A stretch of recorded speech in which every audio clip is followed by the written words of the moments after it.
ఒక్కడిని కాదండి, చాలామంది ఉన్నారు, కొన్ని వేల మంది ఉన్నారండి, చాలామంది ఉన్నారు కనుక ఇప్పుడు కాదులేండి, మీ వల్ల కాదు అంతేదో మహాప్రభు ఏమైనా సరే ఆశ్రమానికి వెళ్ళిపోతాం, ఇప్పుడే వెళ్ళిపోతున్నాం ఇంటికి, ఎవరి కోటకి వాళ్ళు వెళ్ళిపోతాం. రాక్షసులకి దేవతలకి వచ్చేటువంటి యుద్ధాలు, అనంతరం దితి యొక్క జన్మ వృత్తాంతం, ఆ దితికి తెలియనటువంటి సంతానం సప్తమరుత్తులుగా వారు మారిపోయినారు.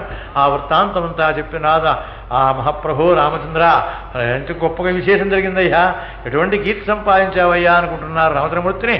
ఆయనేమో విశ్వామిత్ర మహర్షి గారిని పాపం స్తోత్రం చేస్తున్నాడు. అలా అక్కడి నుంచి వెళ్ళి ఇదేనండి మహాప్రభు మిథిలానగరం దగ్గరికి వచ్చేసాం మహాప్రభు, అదే కనిపించేదే ఆ మిథిలానగరం, ఇదే మహాప్రభు జనక మహారాజు గారి పట్టణం అంటున్నారు. అలా దగ్గరికి పెడుతుంటే ఎదురుకుండా ఆ పక్కన చిన్న ఆశ్రమం కనిపిస్తోంది. మహాప్రభు స్వామి మహర్షి ఏమిటండి ఆ పక్కనే ఉన్నటువంటి ఆశ్రమం? కస్య ఆశ్రమం ఇదం పుణ్యం, ఎవరిదండి ఈ ఆశ్రమం, ఎక్కడ ఉంది ఇది, ఎందుకు వచ్చింది మహాప్రభు, ఈ ఆశ్రమానికి పేరేమిటి, ఇక్కడ ఏం జరిగింది మహాప్రభు అంటున్నారు. ఇలా ఆశ్రమం పడిపోయిందేమయ్యా, ప్రస్తుతం ఎవరు వారు వీరు వచ్చేట్టుగా, వారు వీరు వస్తున్నట్టుగా వెడుతున్నట్టుగా కనపడడం లేదే, ఏదో శిథిలావస్థలో ఉన్నట్టుగా కనిపిస్తోందయ్యా, ఏమిటి అది శిథిలమైపోయింది ఇలాగన్నారు. అదేనయ్యా అక్కడికే వస్తున్నాను, అక్కడికే తీసుకెడుతున్నాను మిమ్మల్ని అన్నారు.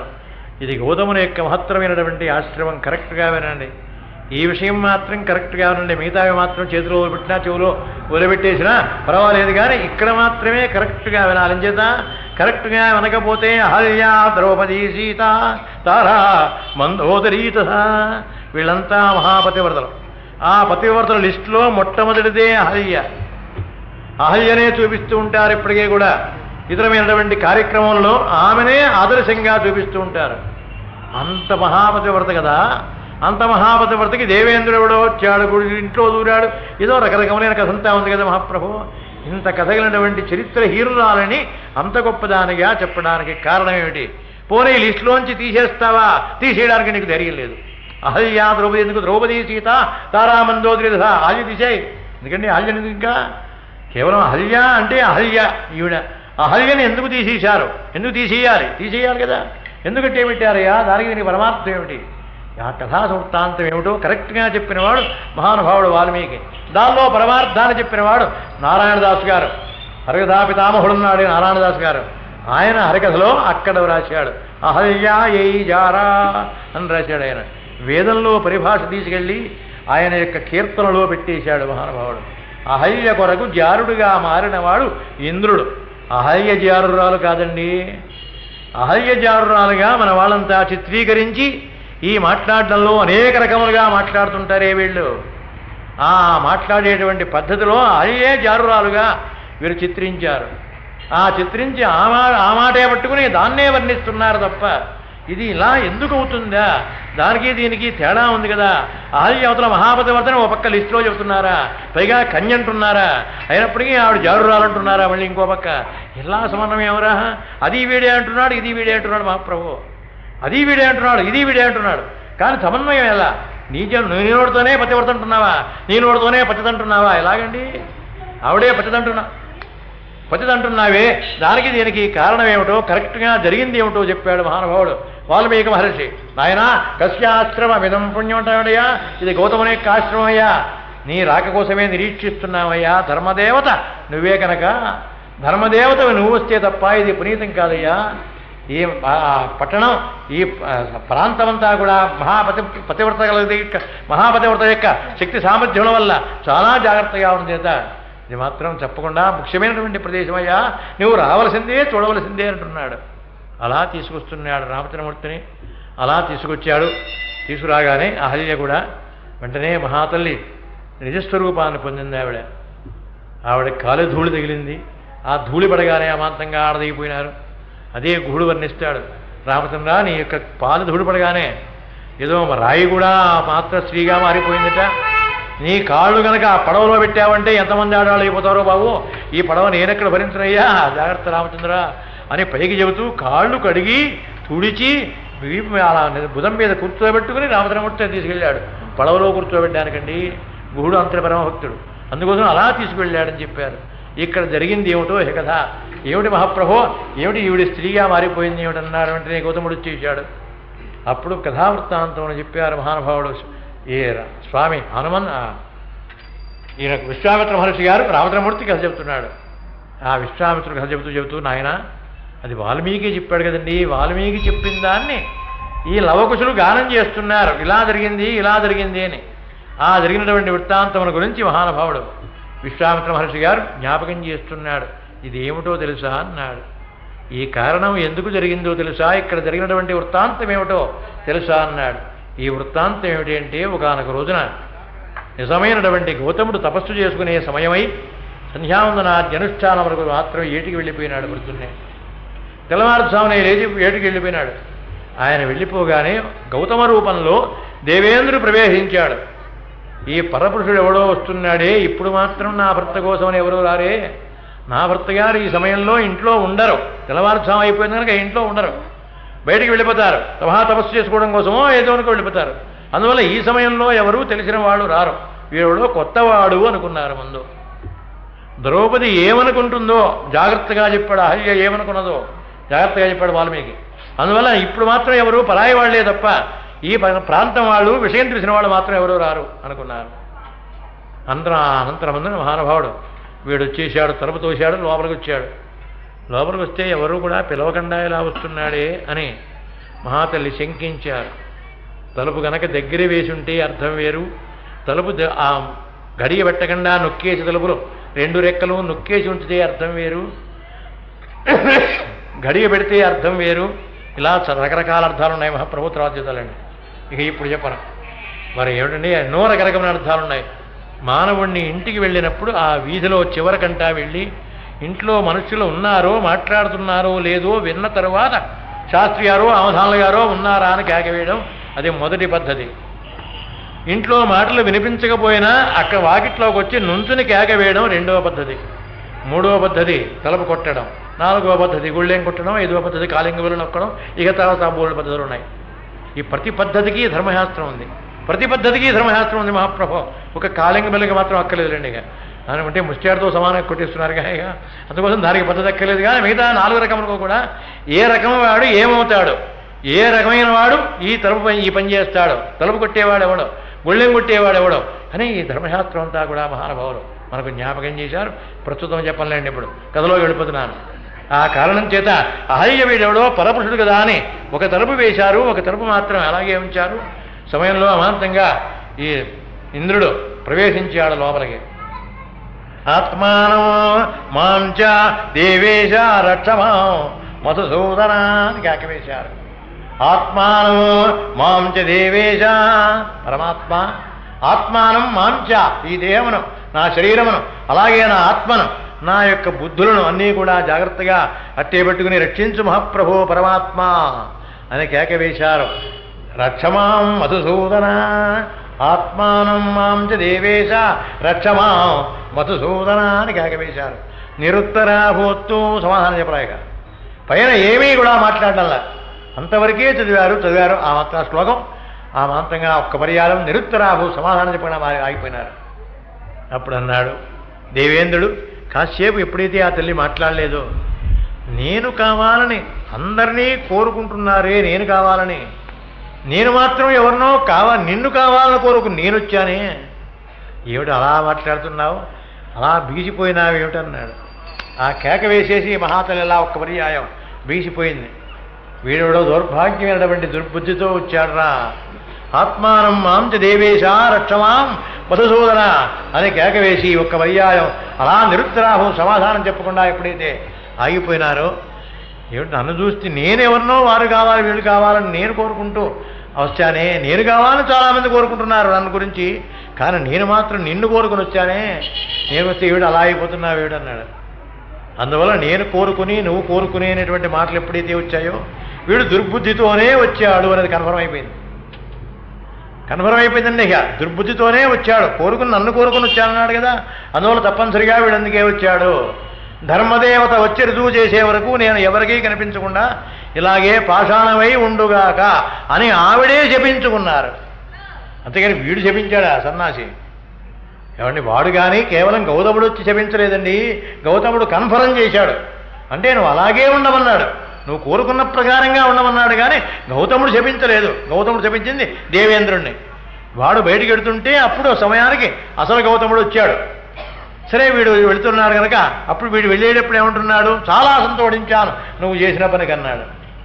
నువ్వు చేసిన పనికి చాలా సంతోషించానన్నాడు. అంటే అర్థం అక్కడ కేవలం శరీర సంపర్కం వల్ల శరీర సంపర్కములు కలిగాయి, అందువల్ల సంతోషించాడు అని చెబుతారు దుఃఖమార్థం వీళ్ళు. కానీ వాల్మీకి యొక్క హృదయం అంటే ఆ పరమాత్మకు మహానుభావుడు మహర్షికి భార్యమైనటువంటి నీవు ఆ భార్యగా ఉండవలసినటువంటి ఆ విషయం ఏమిటో, ఆ ధర్మం ఏమిటో నీకొక్కరికే తెలుసు కనుక ఆ ధర్మాన్ని గురించి మాత్రం చాలా సంతోషించానమ్మా అని అనుకుంటూ బయటకు వచ్చాడని వాయిని చెప్పాడు అర్థం. ఇప్పుడు ఏ అర్థం చెప్తారో చెప్పండి మహాప్రభు. ఇంచేత అటువంటి అర్థమే చెబితేనే ఆవిడికి అహల్య అనే పేరు, పతివ్రత అనేటువంటి పేరు ఇప్పటికీ కూడా కన్ఫర్మ్ అవుతుంది. అంతేగాని ఆనాడు చెడిపోయింది ఏం చెప్పిన తర్వాత మళ్ళీ పతివ్రత అని చెప్పడానికి ఎవరికీ అవకాశం లేదు. చెడిపోయింది నువ్వు నిర్ణయం తీసుకున్న తర్వాత మళ్ళీ పతివ్రత అని చెప్పాల్సినటువంటి పని లేదు. ఈవిడ సంగతే వదిలేదేమిటి, మొన్నదాకా చెడిపోయిన మనిషిగా అంటూనే ఉంటారు ఎవరైనా సరే, అంత తేలిగ్గా మాట్లాడతారు కదా. ఆ కారణం ధర్మదేవత వచ్చి నువ్వు చేసే వరకు అన్నారు. ఆ ధర్మదేవత నువ్వే రామచంద్ర, ఆ ధర్మదేవత అంటే నువ్వే తప్ప మరెవరూ లేరు కనుక నువ్వు వచ్చి ఒక్క పర్యాయం నీ పదస్పరిశ వల్ల అలా నీ పాదములు అందులో పెట్టావంటే ఆశ్రమంలో పునీతమైపోతున్నాయా, అందుకే నేను తీసుకొచ్చానన్నాడు. ఇక ఈయనకి బాధ ఏమిటి అని ఏమండి ఆది అడిగిందా, గౌతముడు వచ్చి అడిగాడా విశ్వామిత్ర మహర్షి గారిని రామచంద్రమూర్తిని తీసుకురావయ్యా అని కాదు. కేవలం మహర్షుల యొక్క సాన్నిధ్యమందున, మహర్షుల యొక్క సన్నిధానమందున కేవలం ఒక మహానుభావురాలకి అక్రమంగా అన్యాయంగా మహర్షికి ఆవిడికి పాపం కలిగింది, విరోధం కలిగింది, విహితంగా విడిపోయినారే ఇద్దరు కూడా. అటువంటి దాన్ని మళ్ళీ సమకూర్చడం నా యొక్క బాధ్యత అనేటువంటి భావన చేత విశ్వామిత్రుడు తీసుకొచ్చాడు. విశ్వామిత్రుడు తీసుకురావడానికి కారణం ఏమిటండి, విశ్వామిత్రుడు ఎందుకు తీసుకొచ్చాడు, సాటి మహర్షి గారికి మహానుభావుడు ఆయన వెళ్ళిపోయినాడు హిమాచలానికి, ఈవిడ ఇక్కడ ఉండిపోయింది. ధర్మదేవత మరి రాలేదు, రుజువు చేయలేదు, ధర్మదేవత వచ్చి రుజువు చేయాలన్నారు.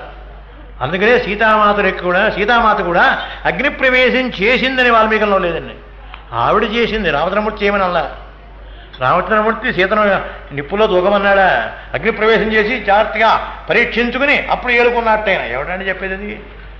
రామచంద్రమూర్తి ఎక్కడా కూడా అగ్ని పరీక్ష కోసమే సీతామాతను పంపలేదు, సీతామాను ఉద్దేశించలేదు. సరే ఆ ఘట్టం వేరే ఉందండి చెబుతాను.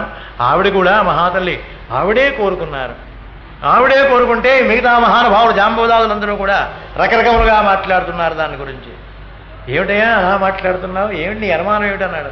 రామచంద్రమూర్తి అనుమానం ఏం లేదండి, ఇందాకేమో మీరు అగ్నిప్రవేశానికి అంగీకరించారు, ఆవిడనే ప్రజాపత్యుడు వచ్చి అయ్యా సీతామాత మహాపతివ్రత అని చెప్పగానే ఆవిడ పాతివ్రత్యం నాకు తెలుసు అడిగిన. కాబట్టి నీకే తెలిసి ఉంటే ముందే ఒప్పుకుంటే సరిపోయింది కదా.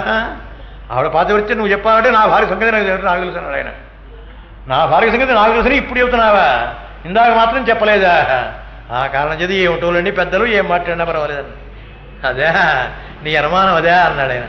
జాంబవతి పక్కవారితో మాట్లాడుతున్నాడు కనుక నీ అనుమానం అదే అన్నాడు ఆయన. మరి అదే కదండి అన్నారు. కాదు, సీతామాత ప్రవేశించడానికి అంగీకరించగా అగ్ని ప్రవేశాన్ని కోరుకున్నారు. ఎందుకో తెలుసా, సీతామాత 5 రోజులు తక్కువగా సంవత్సరం ఉంది లంకలో. ఆ సంకలో ఉన్నప్పుడు ఆమెను చూచిన వాళ్ళు రకరకములైన భావనలతో చూచారు. చూపుల వల్ల దేహం మైలబడింది. ఆ అపవిత్రమైన దేహంతో నన్ను స్పృశించడం ఇష్టం లేక అగ్ని ప్రవేశం చేశారా. అంతేగాని కేవలం ఆవిడ పాతివ్రత్యం, పతివ్రత లోపం ఇవన్నీ కూడా నాకు తెలుసు, ఆవిడ పాతివ్రత్యానికి వచ్చి మీరు ఎవరు మాట్లాడక్కర్లేదండి ఆయన. అంతటి మహానుభావుడు అండి. ముఖ్యం ధర్మాచరణ మాత్రమే ప్రధానమైనటువంటి విషయంగా చూసినటువంటి అవతారం రామావతారం ఒక్కటే. రామో విగ్రహవాం ధర్మ. ధర్మం అంటే ఎలా ఉంటుంది అంటే రాముడు వలే ఉంటుందంతే. ఇంకా రాముడు చెప్పవలసిందే తప్ప ధర్మశాస్త్రం అనేది మరెవరో కూడా చెప్పడానికి అవకాశమే లేదు. ఆ కారణం చేత రామచంద్ర నిన్ను అందుకుని తీసుకొచ్చానయ్యా అన్నాడు పాప మహానుభావుడు. విశ్వామిత్ర మహర్షి సరాసరి గౌతముడు వస్తున్నాడు. అప్పుడు ఈ మాట అంటూ దేవేంద్రుడు బయట అడుగు పెడుతున్నాడే, వాళ్ళని చూడటం కోసమే సరాసరి ఆ సమయంలోనే అసలు గౌతముడు తపస్సును చాలించుకుని గబగబా వచ్చేస్తున్నాడు ఆశ్రమానికి. వచ్చేస్తుండగానే వీడు బయలుదేరి బయటికి వెళ్ళిపోతున్నాడు. నిర్వృషణం వృషాణం అన్నాడు. వృషణహీనుడిగా శ్రవించాడు. ఎవరిని? దేవేంద్రుణ్ణి. వృషణహీనుడిగా పుంస్తం లేకుండా పోతుంది వాడికి. వృషణహీనుడిగా శపించేశాడు మహానుభావుడు. సరే వీడు వెళ్ళిపోయినాడు. దేవలోకంలోకి వెళ్ళి వాడు చేసినటువంటి తప్పుని అందరితోనూ చెప్పుకుని దేవతలతో ఇలా అయిపోయిందిరా, ఎక్కడైనా దొరుకుతాయేమో పట్టరండిరా, తగిలించుకుంటాను మళ్ళీ అన్నాడు. దిక్కుమాల గోల వాడు మహాప్రభు. వీడి గోల సామాన్యమైన గోల ఆవిడిది, ఈ దేవేంద్రుని యొక్క గోల. అందుకనే అప్పుడు మేషానవి పట్టుకొచ్చి తగిలించారు. అందుకనే వృషణహీనమైనటువంటి మేకను మాత్రమే ఈ యాగములలో యజ్ఞపశువుగా ఇస్తారు. దాన్ని వృషణాలుంటే మనకి రాదు. ధర్మశాస్త్రం అండి. అందుకోసమే అంత జాగ్రత్తగా ఏర్పాటు చేసుకున్నాడు. అప్పటి నుంచి కూడా మేకవృషము తగిలించుకున్నాడు దేవేంద్రుడు. అసలు లేవు వీడికి, అప్పుడే పోయినాయి. నిరుషణం వృషాణం భార్యావదృశ్యాంచ, భార్యనన్నాడు నీవు కోరుకున్నట్లుగా ధర్మదేవత వచ్చి రుజువు చేసే వరకు అలాగే ఉండమన్నాడు. అంటే కన్ఫరెన్స్ చేశాడు. ఆవిడ కోరుకున్నదాన్ని, కోరుకున్నది మాత్రం ఆవిడ కోరుకున్నదాన్ని గాయపరిచాడు. అలాగే నువ్వు వచ్చి భార్య ధర్మదేవత వచ్చి రుజువు చేసే వరకు నీవు కూడా అలాగే ఉండమన్నాడు. రామచంద్ర, ఆ ధర్మదేవత అంటే మరి నువ్వు తప్ప ఇక్కడ ఎవరు లేరు కనుక నీవే రావలే అన్నాడు. మేమంతా తపస్యారులం కావచ్చు, తపస్సు చేసుకోవచ్చు, ఎవరి బ్రతుకు వారు ఎవరి కీర్తి వారికి పెరగడం కోసమని చేస్తున్నాం తపస్సు. ఏమైనా వాడిని ఉద్ధరించడం కోసమా, వీడిని ఉద్ధరించడం కోసమా? ఎప్పటికెప్పుడే తన పేరు పెరుగుతుంది, తనకు కీర్తి ప్రతిష్టలు వస్తాయి, తనకేదో జరుగుతుంది అనే కోరికలు చేతను మాత్రమే అలా తపస్సు చేస్తున్నాం తప్ప ధర్మదేవతలు మాత్రం ఏం కాదు. ధర్మదేవత అంటే నువ్వు ఒక్కడవేనయ్యా. ఆ కారణం చేత ఎలాగైనా సరే ధర్మదేవత కనుక నువ్వే ప్రవేశించి ఈ ఆశ్రమాన్ని పవిత్రం చేయమని తీసుకొచ్చాడు.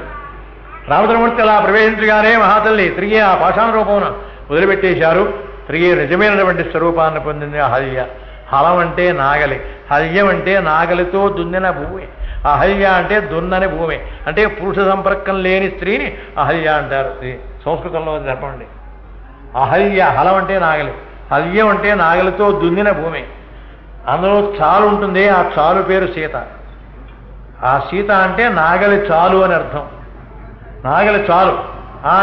అహల్యం అంటే కేవలం ఇప్పుడు కూడా నాగలతో దున్నటువంటి భూమి పేరు అహల్య. అంటే ఏ విధమైనటువంటి సంపర్కము కూడా ఆవిడికి లేదు, ఎప్పుడూ కూడా ఆవిడికి లేదు కనుక ఆవిడ మహాపతివ్రత కింద లెక్క వేశారు. అహల్య ద్రౌపది సీత తార మందోదరీత. ఆ మందోదరి కూడా మహాపతివ్రతండి, రావణాసుడు యొక్క భార్య. మహాపతివ్రత ఆవిడ, సామాన్యమైనటువంటి తల్లి కాదు. రావణాసుడు మరణానంతరం మాత్రమే ఆవిడ ప్రవేశిస్తుంది. రావణాసుడు జీవించి ఉన్నంతకాలం ఎప్పుడో కూడా మందోదరి వచ్చిందని సీతను ఎందుకు తీసుకొచ్చారని అడిగిందని అలా ఎక్కడా మనవాళ్ళు అంటూ ఉంటారు తప్ప రామాయణంలో మాత్రం లేదు. అలాగే విభీషణుడు రావణాసుడు యొక్క మరణమునకు కారణములు రామచంద్రమూర్తికి చెప్పారని చెబుతారే, అది కూడా ఎక్కడా రామాయణంలోనే లేదండి. వాల్మీకి రామాయణంలో కొన్ని ఉన్నాయి, కొన్ని లేవు.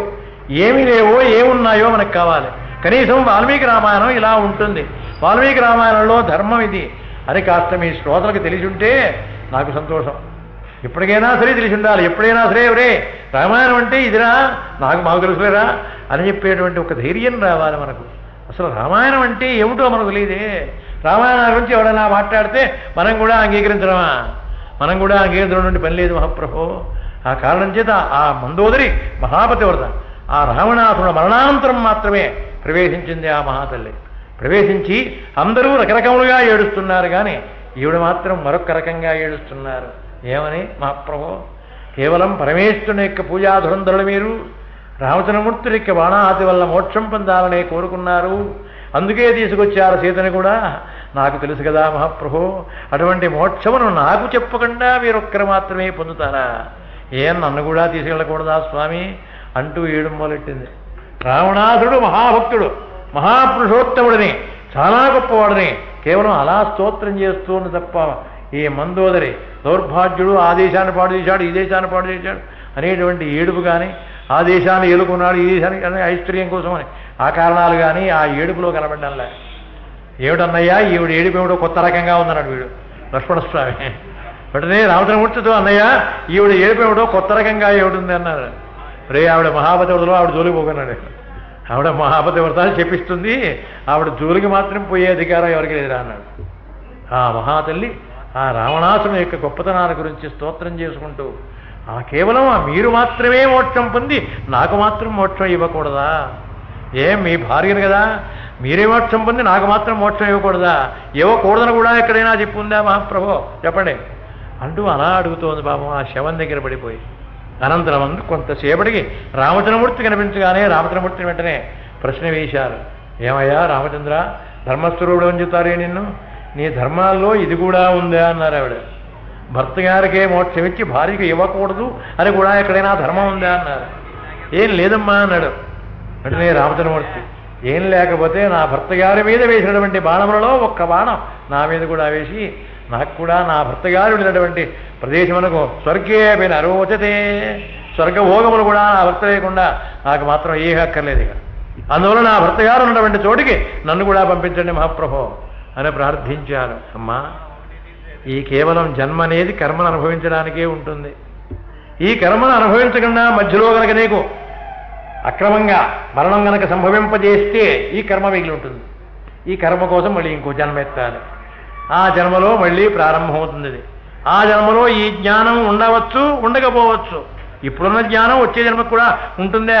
వచ్చే జన్మకి ఏమవుతామో తెలియదుగా, మనకు తెలియదు. అందుకోసం ఏ జన్మ ఎత్తుతామో ఆ జన్మలో ఈ జ్ఞానం ఉంటుందా? ఉండదు. ఆ కారణం చేత మహాప్రభు ఏమైనా సరే ఈ జన్మలోనే అనుభవించాలి కనుకమ్మా, ఈ జన్మలోనే నీ కర్మ పూర్తయిపోతుందమ్మా. అలా జ్ఞానంగా ఉంటే చాలు, నీ వంటి జ్ఞానవంతురాలువి, చాలా నీకేమీ ఎక్కలేదమ్మా అన్నారు. అప్పుడు వెంటనే ఆ మందోదరుడు అన్నారు, రామచంద్ర, నిన్ను కేవలం ఆ మాట అడిగాను అంటే భర్త లేని వియోగ దుఃఖంలో ఉన్నారు కనుక మాట్లాడాను, కానీ నీతో మాట్లాడే అధికారం నాకుందా అంది ఆవిడ.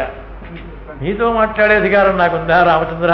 నువ్వు ధర్మస్వరూపుడివి, పరమాత్మవే, నిన్ను ప్రశ్నించే అధికారం నాకుందా అన్నారు. వెంటనే ఊరుకున్నారు మహాతల్లి. అలా ఆ పాత్రను అక్కడ అలా పోషించాడు వాల్మీకి. అహల్యా ద్రౌపది సీత తారా మందోదరీ తథా. ద్రౌపది కూడా పాతివృత్యమే సరిలేండి. ఇక వాటిని ప్రతి విషయంలోనూ చెప్పాలంటే ఇప్పుడు మళ్ళీ అందరినీ వర్ణించుకొచ్చి ఏ ఏ ఘట్టంలో ఎవరు ఎప్పుడు ఏమన్నారో చెప్పాలి. చెబితే తప్ప మరి కేవలం ఈ వీరంతా మహాపతివ్రతలంటే సరిపోతుందా మహాప్రభు? అందుకనే పాతివృత్యంలో తేడా ఉందమ్మా అన్నాడు ఎవరు? హనుమంతుడు. సీతామాతతో పాతివృత్యంలో మాత్రం తేడా ఉందమ్మా ద్రౌపదికి నీకన్నాడు ఆయన. ద్రౌపది మాత్రం ఏమన్నారు? విశ్వామిత్ర హరి దగ్గర విశ్వామిత్రుని జ్ఞాపకం వస్తున్నాడు. పంచపాండవుల దగ్గర నుంచి బయలుదేరి 5 ఊళ్ళో కాంప్రమైజ్ అవుతామని వీళ్ళంతా అంటే అప్పుడు బయలుదేరి వెళ్ళిపోతున్నాడు బాబు మహానుభావుడు కృష్ణ భగవానుడు. వెడుతూ ద్రౌపదిని అడిగాడు, ఏమమ్మా మరి నీ ఉద్దేశం ఏమిటి? నువ్వు కూడా చెబితే నేను వెళుతున్నాను రాయబారానికి అన్నాడు ఆయన. ఆవిడన్నారు, ఏం చెప్తాను అన్నయ్యా, కేవలం మరి ఈయన కూడా అంగీకరించారు కనుక భీమసేనుడు కూడా వాడిని ఏదో అలా చేస్తాను, కాళ్ళు వరకు కొడతాను, అది చేస్తాను, ఇది చేస్తాను చెప్పిన ఆయన కూడా 5 ఊళ్ళు అంటున్నాడు. కాంప్రమైజ్ అయిపోతున్నారు వీళ్ళంతా, కాంప్రమైజ్ అయిపోతున్నారు కనుక ఈ జుట్టు మరి ముడి వేసుకోకుండా ఎన్నాళ్ళు ఉంటానన్నయ్యా? ఈ జుట్టు ముడేసుకోవాలి కదా. స్త్రీ కనుక జుట్టు చివర ముడేసుకోకుండా పురుషుడైనా స్త్రీ కానీ వదిలిపెట్టేసి ఉంటే దేహం పాపభూయిష్టం అవుతుంది అనే ప్రమాణం ఉంది కదా. అందువల్ల మరి జుట్టు ముడివేసుకోవాలి కనుక ఆయుధములు ఇప్పిస్తే నేనే వెళ్ళి యుద్ధం చేసి వాళ్ళని సంహరించి జుట్టు ముడేసుకుంటారన్నయ్య అంది. అది ఆవిడ పాతివ్రత్యం. సమర్థుడైనటువంటి హనుమంతుడు వచ్చిన తర్వాత, అమ్మా రామచంద్రమూర్తి వద్దకు ఇప్పుడే తీసుకొస్తానమ్మా నిన్ను అని ఆయన విశ్వరూపం చూపిస్తే కూడా నేను మాత్రం నా భర్తను మినహాయించి ఎవరిని కూడా స్పృశించాను అంతే వెళ్ళిపోయాను. అంతేగాని నేను మాత్రం భర్త లేకుండా నృత్తును నేను స్పృశించాను, నీతో కూడా నేను రానన్నారు. అందుకు కారణం ఇక్కడ వీడితో మాత్రమే ఆ మాట చెప్పారు తప్ప అందుకు కారణం కేవలం మహావిష్ణువు గారు రాక్షస సంహారం ఎలా చేస్తారో చూస్తానని కోరుకుని జన్మించింది ఆవిడ వైకుంఠంలోంచి లక్ష్మీదేవి సీతగా. అందుకోసం రాక్షస సంహారం చూడాలి ఆవిడ, చూస్తే కానీ లంకన దిగలదు. అందువల్ల రావణాసురుడు యొక్క మరణాన్ని చూడాలని ఆవిడ అందుకొచ్చింది. రావణాసుడు ఎత్తుకొస్తే రాలేదు సీత, రావణాసుడు ఎత్తుకొచ్చాడా? రాక్షస సంహారం చూడాలని సీతామాత వచ్చారు. ఆనాడు కోరుకున్నటువంటి వరం విష్ణుమూర్తి గారిని కోరుకున్నారు మహాతల్లి. అందుకోసమని ఆవిడ అందుకొచ్చింది. అందుకనే ప్రతి పాత్ర కూడా ఎక్కడ పుట్టిందో, ఎందుకు పుట్టిందో, దాని యొక్క పాతివర్త్యం ఏమిటో, ధర్మం ఏమిటో, ఏ పాత్రకి ఏ ధర్మం ఉందో యుద్ధకాండలో పూర్తవుతాయండి. ఇవన్నీ కూడా యుద్ధకాండలో మళ్ళీ చెప్పాలి. మళ్ళీ ధర్మశాస్త్రం మళ్ళీ అక్కడ వస్తుంది. ఈ ధర్మాల గురించి అన్నీ మళ్ళీ ప్రస్తావన చేసుకొస్తూ అక్కడ అందుకనే 10 రోజులు 12 రోజులు తక్కువ పడుతుంది యుద్ధకాండ. 118 సర్కలు మాట్లాడండి. ఆ కారణం చేత ధర్మశాస్త్రం చాలా జాగ్రత్తగా దాన్ని జ్ఞాపకం చేయవలసిందే. ఇక్కడ కూడా మహాతల్లయ్య టైం అయిపోతుంది, బయలుదేరి వెళ్ళిపోదాం తిరిగి ముందుకి. ఆ అహల్య ఎప్పుడైతే అలా మహాపతివ్రత అయిందో వెంటనే మహానుభావుడికి అర్ఘ్యభాగ్యాలన్నీ ఇచ్చారు. వెంటనే చాలా సంతోషించాడు ఆ గౌతముడు. అహల్య ఇరువురు కూడా తగినటువంటి అర్ఘ్యభాగ్యాలన్నీ కూడా ఇచ్చి పరమాత్మకి తగినటువంటి విందు చేశారు, ఆనందపెట్టారు. వారు దంపతులు మళ్ళీ తిరిగి కలుసుకున్నారు. తిరిగి వారి కాలకృత్యములన్నీ పూర్తి చేసుకున్నారు. తిరిగి ధర్మశాస్త్రములు వాళ్ళు నిర్వచనం చేసుకోవడం ప్రారంభించారు. ఈ దేవేంద్రుడికి మాత్రం వృషణహీనుడిగా దుఃఖ దౌర్భాగ్యుడు, వీడిగా దుఃఖమాల బుద్ధి పుట్టింది, ఇలా అయిపోయినాడు వాడు. అలాగే దేహం మీద ఉన్నటువంటి ఇవన్నీ కూడా రకరకములుగా జన్మించి రకరకములుగా ఉండేట్టుగా చెప్పలేదని చెప్పకూడదు. అది అందుకోసమే వాడిని అలా శపించారు దేవతలంతా కూడా. అప్పటి నుంచి వాడు అక్కడ అలా చేరిపోయినాడు. ఆ అనంతరం రామచంద్రమూర్తి గారు, స్వామి బయలుదేరవయ్యా బాబు, ఇక మిథిలానగరం దగ్గరికి వచ్చేసాం కదా పదవయ్యా అన్నారు. మిథిలానగరమునకు చేరారు పరమాత్మ రామచంద్రమూర్తితో సహా. రామలక్ష్మణ సమేతుడై మిథిలానగరంలో చేరారు. అద్యమే సబలం జన్మ జీవితంచ సుజీవితం అన్నాడు. వెంటనే జనకుడు పరిగెత్తుకొచ్చేశాడు. మహానుభావుడు ధర్మార్థ సంహితుడు మహానుభావుడు. సమస్తమైనటువంటి ధర్మంలో కూడా తెలుసు జనక మహారాజు గారికి. అందుకనే జనకుడు మహారాజే కాదు మహాప్రభు, ఆయన రాజర్షి. ఆయన రాజర్షి, బ్రహ్మర్షి కాదు కానీ రాజర్షి ఆయన.